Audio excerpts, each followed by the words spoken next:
오늘 우리에게 주신 하나님의 말씀은 창세기 48장 14절로 20절 말씀입니다. 창세기 48장 14절로 20절 말씀 제가 봉독해 드리겠습니다. 이스라엘이 오른손을 펴서 차남 에브라임의 머리에 얹고 왼손을 펴서 므낫세의 머리에 얹으니 므낫세는 장자라도 팔을 엇바꾸어 얹었더라. 그가 요셉을 위하여 축복하여 이르되 내 조부 아브라함과 이삭과 아버지 이삭이 섬기던 하나님, 나의 출생으로부터 지금까지 나를 기르신 하나님, 나를 모든 환난에서 건지신 여호와의 사자께서 이 아이들에게 복을 주시오며 이들로 내 이름과 내 조상 아브라함과 이삭의 이름으로 칭하게 하시오며 이들이 세상에서 번식되게 하시기를 원하시나이다. 요셉이 그 아버지가 오른손을 에브라임의 머리에 얹는 것을 보고 기뻐하지 아니하여 아버지의 손을 들어 에브라임의 머리에서 므낫세의 머리로 옮기고자 하여 그의 아버지에게 이르되 아버지여 그리 마옵소서, 이는 장자이니 오른손을 그의 머리에 얹으소서 하였으나 그의 아버지가 허락하지 아니하며 이르되 나도 안다 내 아들아, 나도 안다. 그도 한 족속이 되며 그도 크게 되려니와 그의 아우가 그보다 큰 자가 되고 그의 자손이 여러 민족을 이루리라 하고 그날에 그들에게 축복하여 이르되 이스라엘이 너로 말미암아 축복하기를 하나님이 내게 에브라임 같고 므낫세 같게 하시리라 하며 에브라임을 므낫세보다 앞세웠더라. 아멘. 우리가 주일에 계속 말씀을 나누는 흐름이 있죠. 성경에서는 복 그러면 하나님과 어떻게 하는 것이 복이라고 그랬습니까? 함께 하는 것이 복입니다. 세상에서는 물질이 다양한 것들이 업적이 또 그런 부분들을 복이라고 말하지만 하지만 성경에서는 하나님과 함께 하는 것이 복이고 하나님께서 함께 계시는 것이 복입니다. 그렇다고 한다면 저희가 2주 전부터 나눴던 것처럼 그러면 하나님과 함께 한다는 것은 어떻게 함께 하는 건가? 또 하나님이 우리와 함께 계시다라고 하는 것은 어떤 의미인가를 함께 나누면서 지지난주는 아브라함에 대한 부분들을 함께 나누면서 아브라함은 하나님의 말씀을 따라가면서 하나님과 함께 했고 이삭은 지난주에 나눴던 부분들은 이삭은 하나님의 그 약속 안에 머물면서 하나님과 함께 했습니다. 오늘은 야곱의 삶을 돌이켜보면서 그 가운데 하나님이 야곱과는 어떻게 함께 하셨고 야곱은 그 하나님과 어떻게 함께 하였는가, 그 부분을 함께 살펴보고자 합니다. 오늘 말씀을 묵상하면서 야곱의 인생을 쭉 살펴보게 되었습니다. 그랬더니 사실 야곱은 모범생 같은 삶은 아니었습니다. 처음부터 끝까지 그냥 어쩌면 아무런 잘못도 없고 이랬던 삶이 아니라 야곱은 어머니 뱃속에서부터 형 에서하고 막 싸웠어요. 쌍둥이로 막 뱃속에서부터 막 싸웠어요. 그래서 심지어는 그 아버지 이삭이 아이가 안 생기니까 60에 두 쌍둥이를 얻었는데 아이가 안 생기니까 하나님 우리에게도 아기를 주십시오라고 기도를 했고 또 그리고 난 다음에 아이가 엄마 뱃속에서 두 아이가 막 싸우니까 심지어 아버지 이삭이 하나님 이 두 아이들이 싸우는데 어떻게 해야 됩니까? 라고 그러면서 하나님 앞에 기도하기까지 했었습니다. 이런 가운데 태어난 이 야곱인데 야곱이 그런 가운데서 그 삶을 보게 되어지면 중간에 태어날 때부터도 이 야곱은 형 에서의 발 뒤꿈치를 붙잡고 나왔어요. 그러니까 뱃속에서부터 막 싸우더니 싸우더니 나올 때도 서로 먼저 그냥 세상에 태어나려고 하다가 에서가 먼저 태어나니까는 그 발뒤꿈치를 동생 야곱이 붙잡고 태어났다는 겁니다. 중간에 여러 일들도 있었고 많은, 어쩌면 야곱의 인생은 사실은 장소를 이동하는 걸 봐도 파란만장합니다. 하란에 가서 쫓겨서 하란에 가서 도망쳐 살기도 하고 또 그 다음에 다시 돌아오기도 하고 그러다가 애굽에서 그 삶을 매듭을 짓게 되는 그런 모습을 보게 되는데요. 이 야곱을 통해서 그 야곱이 어떻게 하나님과 함께 했는가라고 할 때에 오늘 말씀해 보면 야곱은 이제 그 삶을 이제 마무리 짓습니다. 그러면서 보통 우리가 돌아가시기 전에 자녀들에게 뭘 남기죠? 유언을 남기죠. 이런 것처럼 이제 그 삶을 매듭을 지면서 이 야곱은 먼저 그 끝자락에서 12 아들들을 이 기도해 주는, 때로는 축복이 될 수도 있고 저주가 되는 말씀이 될 수도 있는데 기도를 해주게 되고, 그리고 그보다 더 앞서서 그 아들 중에 하나였던 애굽의 총리였던 요셉이 와서 요셉의 두 아들 므낫세와 에브라임에게 축복해 주세요라고 아들들을 데리고 왔어요. 그래서 그 장면 가운데 이제 마지막 끝자락에서 그 손주들을 축복해 주면서 야곱은 그 삶을 요약해 가지고 그 야곱에게 하나님은 어떤 분이셨는가를 말씀합니다. 근데 그 말씀을 보게 되니까요, 15절 말씀에 보니까 야곱에게 하나님은 어떤 하나님이셨냐면요, 그 평생을 다 요약을 해보니까 한마디로 요약하면 나의 출생으로부터 지금까지, 따라서 해보겠습니다. 나를 기르신 하나님. 야곱은요 그 하나님을 뭐라고 고백하고 있냐면요, 나를 기르신 하나님이시다. 공동번역 성경이나 현대인의 성경에서는 나의 목자가 되어주신 하나님이시다 라고 고백합니다. 야곱에게 하나님은 어떤 하나님이셨는가? 하나님은 나를 길러주신 하나님이셨습니다. 나에게 목자가 되어주신 하나님이셨습니다 라고 고백하고 있습니다. 실제 야곱도 양을 쳤습니다. 물론 중간에는 음식하고 좀 내성적인 성격도 있었지만 외삼촌 라반의 집에서는 20년 동안 양을 쳤습니다. 짐승을 쳤는데, 그런데 그 삶을 돌이켜보면서 야곱에게는 하나님이 어떤 하나님이셨다고요? 나를 기르신 하나님, 나의 목자가 되어주신 하나님이셨다라고 말씀하고 있습니다.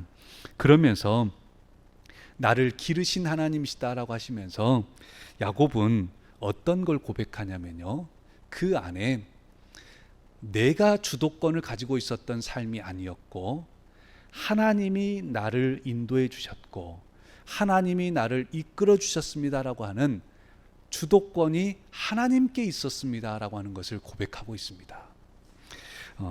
야곱이 그 삶을 내가 외삼촌 라반의 집으로 가고 도망을 가고 또 그곳에서 많은 것을 이루고 다시 돌아오고 이런 모든 과정들을 보니까 내 생각대로 내 뜻대로 내가 계획한 대로 됐던 것이 아니고 돌이켜보니까 나는 하나님 앞에서는 양이었고 하나님이 나를 길러주셔서 그래서 나를 인도해 주셨고 이곳에서 저곳으로 저곳에서 또 다른 곳으로 인도해 주셨다라고 하는 것을 곳곳마다 함께 하셨던 것을 그렇게 말씀하고 있습니다.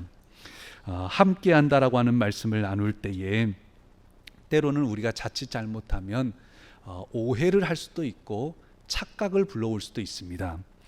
다름 아닌 내가 하나님 앞에 잘하면 하나님이 나와 함께 해주시고 내가 하나님 앞에 잘 못하고 내가 하나님 앞에 모범이 되지 성도들이나 다른 사람들에게 모범이 되지 못하면 하나님이 나를 버리시는 것은 아닌가, 이런 생각을 할 수도 있습니다.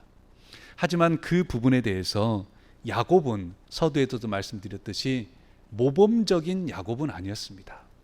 심지어 야곱은 쌍둥이 중에 동생이었지요. 형이 에서가 있었고 이 야곱인데, 이 야곱은 어느 날 형 에서가 밖에서 일을 하고 들어왔는데 너무 배고파서, 얼마나 배가 고팠던지 죽을 것 같다라고 말을 합니다. 배고파 죽겠다. 그러니까 이 야곱이 어떻게 합니까? 팥죽을 한 그릇 해가지고 갖다 주면서 형에게, 형이 장자인데 큰아들인데 그 장자권을 나에게 파시오. 이 팥죽 한 그릇으로 파시오. 그랬더니 이 에서가 어떻게 합니까? 그 팥죽 한 그릇의 장자권을 팔아버립니다. 요즘은 좀 덜하지만 오늘 말씀이 쓰여질 당시로 보자면 큰아들, 장자라고 하는 것이 얼마나 사실은 같은 집안에서도 대를 잇게 되어지게 되고, 또 그러면서 상속권도 받게 되고, 성경에서도 최소한 다른 아들들보다는 장자가 2배 이상의 장자의 상속을 받을 수 있었다는 겁니다. 근데 그 부분을 팥죽 한 그릇에 형이 괴로울 때 팥죽 한 그릇 주고 장자권을 어쩌면 뺐다시피 사버립니다. 그것뿐만 아니라 이 야곱은요, 아버지가 건강이 좀 이렇게 좀 안 좋고 그런 걸 보고 난 다음에, 아버지 이삭이 건강이 안 좋은 걸 보고 난 다음에 이 야곱이 어떻게 하냐면요, 몰래 형처럼, 형이 막 털도 많고 막 이랬나 봐요, 팔에. 그러니까 염소 털로, 염소 가죽으로, 그 다음에 형 에서의 옷을 입고 들어가 가지고 아버지한테 가가지고, 아버지 저는 에서입니다. 아버지 기도해 주실 부분이 있으면 저한테 기도 다 해 주십시오 라고 해가지고 야곱이 형 에서가 받아야 될 축복의 기도들을 야곱이 다 받아버렸어요. 그리고 난 다음에 나중에 에서가 아버지한테 들어가니까는 동생이 다 받아버린 거예요. 더 이상 너한테는 축복할 게 없다. 이럴 정도로, 그럴 만큼 사실 야곱은 모범생은 아니었습니다. 태어날 때부터 형 발뒤꿈치를 붙잡았고 장자권도 그냥 어려울 때 그냥 뺐다시피 해버리고, 또 형이 받아야 될 축복의 기도도 다 자기가 받아버렸습니다. 그럼에도요, 그리고 난 다음에 형 에서가 어떤 마음을 품냐면요, 아버지가 돌아가시기만 해봐라. 그러면 내가 저 동생을 죽여버리겠다. 이런 마음을 먹게 돼요. 쌍둥이 동생을 형 에서가 얼마나 마음이 아팠던지, 내가 저 동생 가만 놔두지 않고 죽이겠다. 근데 이 말을 어머니가 듣고 야곱에게, 야, 네 형이 아마 널 죽이려고 마음 단단히 먹은 것 같다. 그러니까 빨리 외삼촌 라반의 집으로 도망을 가라. 그래가지고 이 야곱은 도망을 가게 됩니다. 도망을 가는 그 길에 베델이라는 곳에서 돌을 하나 가져다 놓고, 돌 하나 갖다 놓고 돌 위에 돌을 베개 삼아 가지고 잠이 들었습니다. 요즘으로 말하면 노숙을 하게 된 겁니다. 노숙을 하게 됐는데 꿈에 천사가 이런 말씀을 하게 됩니다. 내가 너와 함께 있어 네가 어디로 가든지 너를 지키며 너를 이끌어 이 땅으로 돌아오게 할지라. 내가 내게 허락한 것을 다 이루기까지 너를 떠나지 아니하리라 하신지라. 야곱이 잠이 깨어 이르되 여호와께서 과연 여기 계시거늘 내가 알지 못하였도다라고 고백합니다. 형에게 잘못했어요. 분명 잘못했죠. 잘못해서 그리고 난 다음에 도망치는 자리입니다. 그리고 그곳에서 제대로 이슬도 피하지 못하고 돌 하나 갖다 놓고 베개 삼아서 노숙하고 있는데, 그때에 그곳에서도 하나님이 함께 하시는 것을 알게 됩니다. 그러면서 야곱은 그 삶의 끝자락에서 뭐라고 고백한다고요? 나를 기르신 하나님, 나를 기르신 하나님, 내가 잘할 때만, 내가 뭔가를 이루었을 때만 잘했다 함께 해주신 하나님이 아니라, 내가 잘못하고 도망치고 있을 때도 그곳에서도 함께 해주셨던 그 하나님을 야곱은 나를 기르신 하나님이시라고, 나를 기르신 하나님이시다라고, 하나님은 나와 그렇게 함께 해주셨다라고 고백하고 있습니다. 저는 야곱의 삶에 대해서 기도하면서 그런 생각이 들었습니다. 야곱의 삶은 사실 그 곁에 가족들이 있었어요. 또 그리고 외삼촌 라반의 집에서 하란에서 살 때에도 그곳에서도 사실 어쩌면 그곳에서도 이 가족들이 있었어요. 하지만 야곱의 삶을 돌이켜 놓고 보게 되면 가족들은 함께 했지만 그 삶은 때로는 혼자일 때가 많았습니다. 외로울 때가 많았습니다.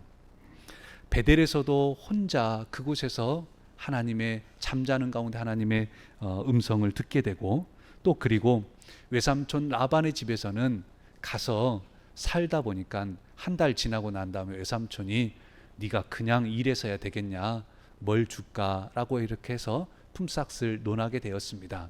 그런 과정에서 이 레아와 라헬을 만나게 되고, 그리고 난 다음에 그런 과정에서 외삼촌 집에서 20년을 일하게 됩니다. 돌아와야 되는데, 돌아올 약속이 돼 있는데 외삼촌 집에서 20년을 지내는데, 20년 지내는 동안에 외삼촌이 품삯을 몇 번을 속였을까요? 10번이나 속입니다. 주기로 했던 품삯을 10번이나 속이게 됩니다. 그러니 그 집에서 지낸다라고 하는 것이 얼마나 힘든 일이겠습니까? 그런 가운데서 야곱은, 어쩌면 저는 그런 생각을 해봤습니다. 야곱의 삶에서는 혼자일 때가 참 많지 않았을까라는 생각을 해보게 됩니다. 베델에서도 혼자였습니다. 또 나중에 20년의 시간 가운데서도 혼자일 때가 많았습니다. 돌아오는 발걸음 가운데서도 혼자일 때가 많았습니다. 야복강을 두고 형 에서가 400명을 이끌고 자기에게 나옵니다. 형 에서가 20년 만에 만나는 동생을 만나는데 400명을 이끌고 쫓아왔습니다. 왜 400명 데리고 쫓아왔겠습니까?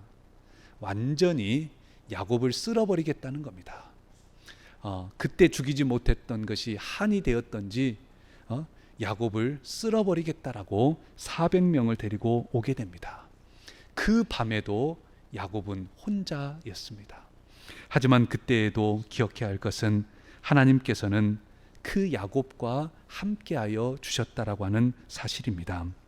사랑하는 성도 여러분, 야곱의 인생을 보게 되면 야곱이 잘해가지고 하나님이 함께해 주셨던 것만은 아닙니다. 그가 태어날 때부터, 또한 그리고 또한 복중에 있을 때부터, 또한 태어나서도, 또한 도망을 쳐서도, 또한 혼자 있을 때에도, 그때에도 하나님은 그에게 전적인 주권을 가지고 또한 하나님의 예정하심 가운데서 그와 함께해 주셨습니다. 이 말씀을 나누는 저와 여러분에게도 마찬가지입니다.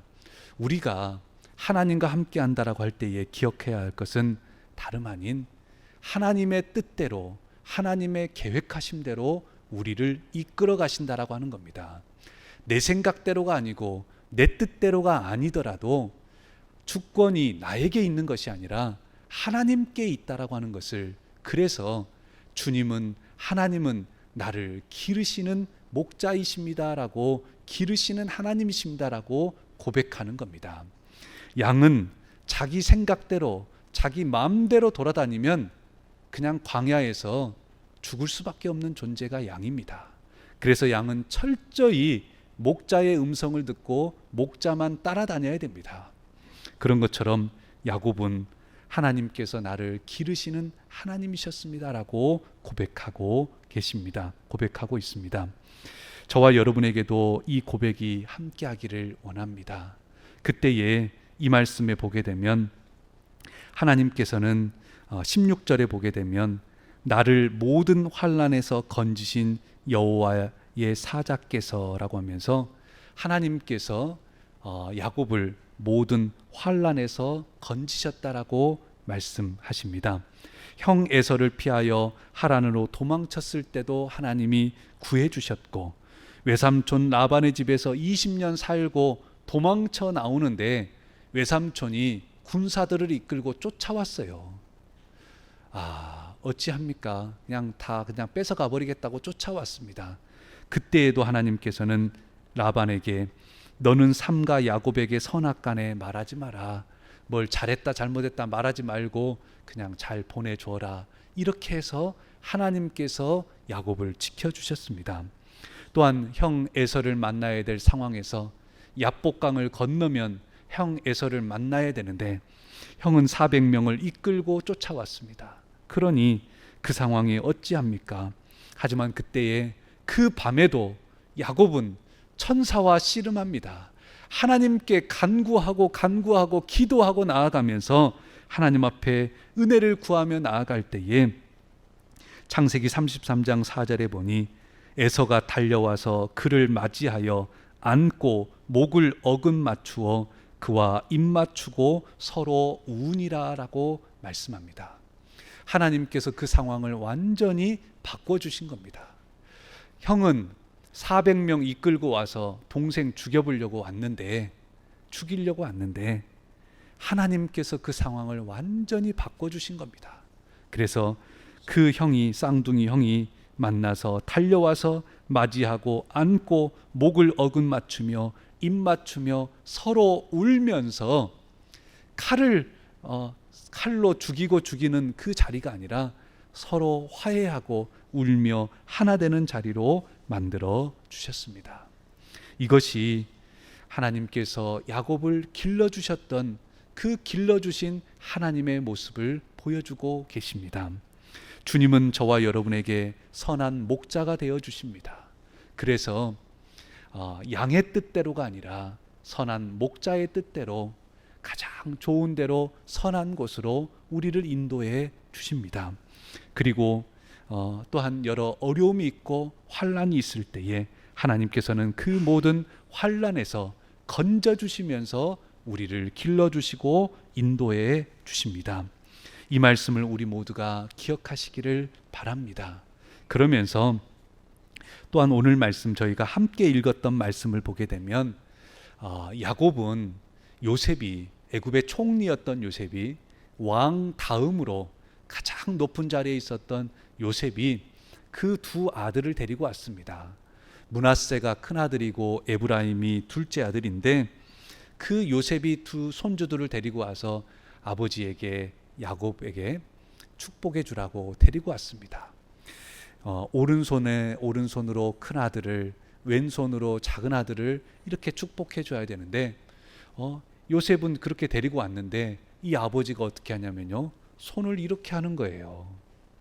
작은 아들한테 왼손을, 작은 아들한테 오른손을, 큰 아들한테 왼손을 하면서 이 의미는 더 작은 아들에게, 그 에브라임에게 더 은혜를, 더 복을, 어쩌면 장자에게 허락할 그 복을 이렇게 주신다라고 하는 것처럼 이렇게 기도를 했던 겁니다. 그때에 요셉이 그걸 보고 마음이 상했어요. 아버지가 왜 저러지? 이런 마음이 들었던지 속이 상했어요. 아버지, 므낫세가 큰 아들이고 에브라임이 둘째 아들입니다. 손을 이렇게 하시면 안 되고 이렇게 해야 됩니다. 라고 하면서 그 아버지의 손을 바꾸려고 합니다. 요셉이. 그랬더니 야곱이 뭐라 합니까? 나도 안다, 내 아들아, 나도 안다. 이 아버지가, 요셉도 그 애굽의 총리였고 똑똑했고 하나님의 환상도 보고 하나님의 말씀을 따라서 놀라운 일들을 이루었던 사람인데, 그 아들이 아버지 그렇게 하면 안 돼요, 손 이렇게 해야 돼요, 이렇게 하는데도 야곱이 뭐라고요? 나도 안다, 내 아들아, 나도 안다. 이 말씀이 뭡니까? 네 생각은 그렇지만 나도 알아, 나도 아는데 하나님의 뜻은 이게 아니고 하나님의 뜻은 이거야. 이렇게 말씀을 하신 겁니다. 그러면서 하나님의 뜻을 그대로 전하면서 아무리 아들이 요셉이고 아무리 그 요셉이 애굽의 총리더라도 나도 알아, 나도 알아. 그리고 그 마지막을 하나님의 뜻대로 하나님을 경외하면서 그 매듭을 짓는 것을 보게 됩니다. 그리고 나중에 12 아들을 위해서 기도하며 유언을 남길 때에도 그 12 아들이 그 야곱이 남겼던 그 말씀 그대로 그 삶이 이루어집니다. 그대로 그 말씀 그대로 이루어집니다. 그러면 우리 생각 같으면 좋은 말만, 12 아들에게 좋은 말만 다 해줄 것 같은데 그게 아닙니다. 야곱은요, 하나님의 뜻대로를 그대로 선포합니다. 그 말씀이 무엇입니까? 바로 야곱은 그 자신을 기르신 그 하나님을 경외하고 두렵고 떨림으로 그 마지막을 매듭을 짓고 있었다라고 하는 사실입니다. 말씀을 맺고자 합니다.